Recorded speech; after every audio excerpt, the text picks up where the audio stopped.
Hello, friends, and welcome into Pittsburgh Steelers Talk. I am Tom Downey. Here's what's coming up on today's show. We've got the latest on the Diontae Johnson injury. Will he play in Week 1? Who knows? Plus some news on the TJ Watt restructure and some why behind it. Mike Tomlin's chimed in on his quarterbacks, Trubisky and Pickett in particular. And we'll run through 3 free agents linked to Pittsburgh and why maybe they will or will not end up signing them. Before we get going, though, hit that big red button and subscribe if you have not already. Our goal here at Steelers Talk is 17,000 subscribers by Week 1's kickoff. We are less than 200 away, but we're also only days away. If you want free Steelers videos pretty much every single day, hit that big red button and subscribe right now.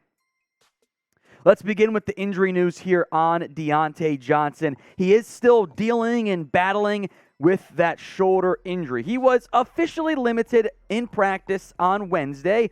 We're filming this before the end, or at least the release of the Thursday injury report, so TBD on that front. He's pushing hard to play, but there is no guarantee right now that he's going to be able to play in Week 1. And remember, it's Week 1 of 17 games. You're not going to risk further injury if he's not quite right. Here's what Diontae himself had to say.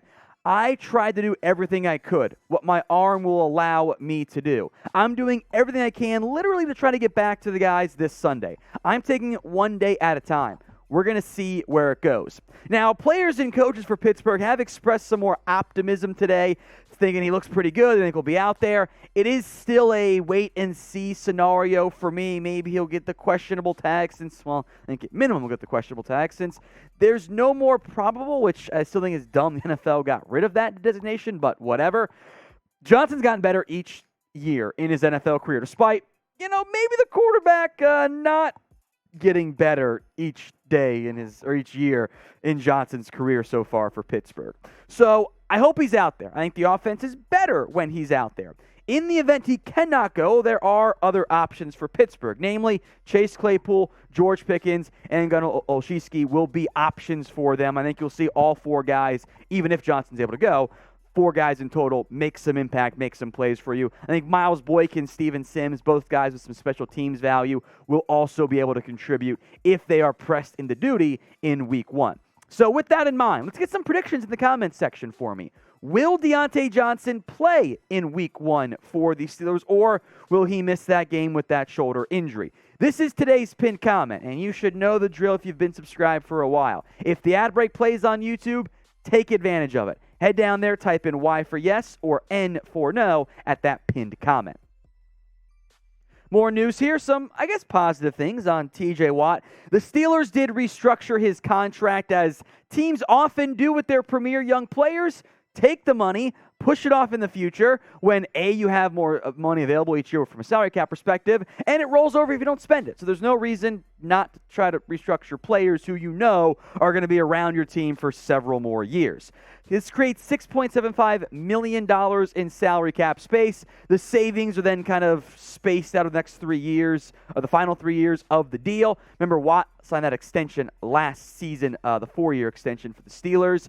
And then he lived up to every penny by putting up 22.5 sacks and 21 TFLs and being one of the best defensive players in the entire NFL. Now, because there were no void years utilized by Pittsburgh, which I'm not sure I love that much, this is the current contract and the cap hit each year, 24.36, 29, 30, 30. Pittsburgh's not all in right this second, so it gives them some flexibility with not a massive jump coming in the future years. $30 million's a lot, but you can make that fit when you're not paying a quarterback $30 or $40 or at this point $50 million either. It's much more palatable from that standpoint. So Pittsburgh right now has about $9.45 million in salary cap space. If you look at differing websites, check over the cap, you'll see some slight differences in numbers with how players are being counted, whatnot. I don't think this is a move to go sign someone right now. No. But this does free up money for any potentially needed in-season moves. If you got to go sign a new player because of injuries, as guys get hurt, you sign guys from your practice squad, you pay them more, you're still paying guys on IR. You want to have a little bit of rainy day spending money if you want to go make a trade as well. Nothing's imminent, but this does create some flexibility. And worst case, if you don't spend it, it rolls right over into next year's salary cap when you still have plenty of money to spend as needed. Back to Watt, though. How many sacks this year for T.J. Watt? Well, he set a 23 sack record mark. Let me know in the comment section how many sacks you think he puts up in 2022. Let's go to the quarterbacks now, as we kind of mentioned on our preview video earlier this week. Mike Tomlin in the details as to how Kenny Pickett went from quarterback 3 to quarterback 2 in a matter of hours, and as everyone kind of freaked out for really no reason from that standpoint, it was rather curious and confusing why people freaked out. Pickett is quarterback 2, and we knew that. I think all Steelers fans knew that by watching the preseason. Now, Pickett's not going to play against the Bengals. I get that. These depth charts are unofficial. That is an emphasis I want to make. The coaches aren't the one doing them. It's the media crew, the PR guy doing them for the team website. You don't ever need to freak out over those depth charts. That's not how you need to handle things. He was always quarterback 2. So the big news is like, oh, Pickett's quarterback 3. See, he sucks. You guys were hot takey for no reason out there. He's quarterback 2. I think we'll see him at some point this year, but probably not week 1. Speaking of week 1, you can bet on week 1 for Pittsburgh and the entire NFL over on BetUS. Head over to chatsports.com/bet and use promo code Steelers125. When you put down at least $100 with that promo code, BetUS is going to give you a 125% deposit bonus just for signing up. Put down $100. So you got it, your 100 plus an additional 125. There's a lot of stuff you can bet on, and you got plenty of money just in case you lose some bets like our betting guy Sam does. He's not as good as he thinks he is. Bengals are a 6.5-point favorite. Can Pittsburgh cover? That's probably a better bet than trying to go money line from them. You can bet on Pittsburgh or bet against them. Chatsports.com/bet, promo code Steelers125. All right, to wrap up today's show, Bleacher Report laid out 3 players the Steelers need to go sign in free agency, plus they had contract details. Let's break them down. First up, T.J. Carrie, the former Colts corner. They proposed a 1-year, $2 million deal. In general, guys, it is September. These players were out of the NFL or they were just released. You should be able to get them for pretty close to the vet minimum. I think that was a little high on the contract side, but we'll pretend incentives are included there. Carrie's has begun his decline. I understand looking at cornerback help. I do.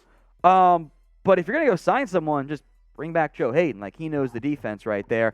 Arthur Mallett's listed as the team's starting nickel. I think we'll still see plenty of Ahkello Witherspoon, Cameron Sutton, and Levi Wallace as well. Maybe some James Pierre, too. I understand they're concerned about corner. To be blunt, I don't think T.J. Carrie really moves the needle for me at all. Next up is Blake Martinez. Now, he was cut by the Giants after they restructured his deal to save some money and then still cut him, which was maybe not the best usage, but it's okay. Martinez's numbers, ignoring a injury-prone 2021 season, tackling machine, 150-plus tackles per year. He must be great. There's a reason why the Giants cut him, and everyone's like, yeah, that makes sense. He can tackle. He's a solid run support player. He is bad in coverage. He gets beat a lot against running backs, against tight ends. And remember, tackles are great, but where are your tackles coming from? Are they around line of scrimmage? Are they short of the first down marker? Or are they 5 yards downfield because you just didn't get there in time? That's what you got to figure out. For Martinez, too much of the latter. Although, with what the Steelers have at linebacker, maybe it does make sense. Devin Bush has unfortunately been a bit of a bust so far for Pittsburgh. A rough 2021. I am holding out hope at this point that he can return to form, but the preseason week 1 showing was rough, a little bit better later on. I am worried about Devin Bush. Martinez, I don't trust him in coverage, but maybe he's a better run stopper for you. At least worth, I think, considering. So pick a linebacker for me. DB for Devin Bush or BM, not like that, Jack, calm down, for Blake Martinez. Let me know in the comment section. Finally, Trey Hopkins was on this list, the offensive lineman, the former Bengal who remains unsigned. I understand, again, the mindset. You've picked 3 good areas to focus on, corner, linebacker, and offensive line. Here's the issue. Hopkins can play center and guard. Okay, so too can Kendrick Green. Okay. Is Hopkins better than Mason Cole? Survey says, I don't think so. I know the Bengals' offensive line was pretty bad last year, and in general, especially for PFF, that tends to lead to lesser grades across the board when your supporting cast is not that great. But Hopkins wasn't good. 4 sacks for a center or even a guard, but center in particular, that's a lot of sacks to allow. Like, you're getting help consistently. You're almost never matched up truly one-on-one. The guard is either you're helping them or they're helping you. So I don't think Hopkins really improves your mindset. Plus, the pros deal was 1 year, $3 million, which is about $2 million more than you should be offering Trey Hopkins. It should be the vet minimum. Pretty straightforward. That is the end of today's show. If you made it all the way to the end, I appreciate you. You are a real one. So spam "Here we go" in the comment section.